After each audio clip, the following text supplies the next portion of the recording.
அக்னி நட்சத்திர நாட்கள் என்று புராணம் எதை கூறுகிறது? அக்னி தேவன் காண்டவ வனத்தை எரித்த நாட்களே அக்னி நட்சத்திர நாட்கள் என்று புராணம் கூறுகிறது. இந்த நாட்களில் நாம் செய்ய வேண்டியது என்ன, செய்யக்கூடாதது என்ன? இந்த நாட்களில் செடி கொடி மரங்களை வெட்டக்கூடாது, நார் உரிக்கக்கூடாது, விதை விதைக்கக்கூடாது, கிணறு குளம் தோட்டங்கள் அமைக்கக்கூடாது, நிலம் மற்றும் வீடுகளில் பராமரிப்புகள் செய்யக்கூடாது, வாகனங்களில் நெடுந்தூரம் பயணம் செய்யக்கூடாது. இந்த நாட்களில் ஆலயங்களுக்கு சென்று இறைவனுக்கும் இறைவிக்கும் அபிஷேக ஆராதனைகள் செய்வது நல்ல பலனை தரும். தான தர்மங்கள் செய்யலாம். தண்ணீர் பந்தல் அமைத்து நீர்மோர் வழங்கலாம். நோயாளிகளுக்கு இளநீர் வாங்கி தரலாம்.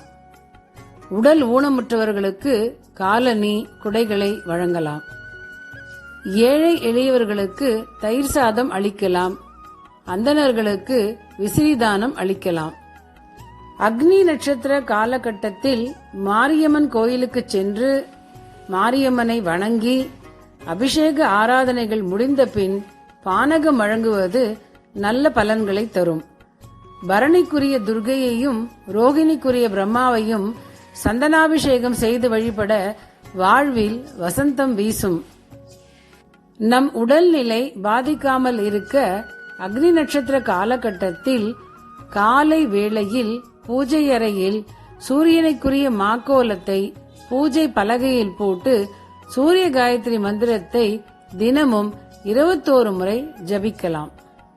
ஞாயிற்றுக்கிழமைகளில் அதிகாலையில் குளித்த பின்னர் இந்த மந்திரத்தை சொல்வதால் மேலும் நல்ல பலன்கள் நமக்கு கிடைக்கும்.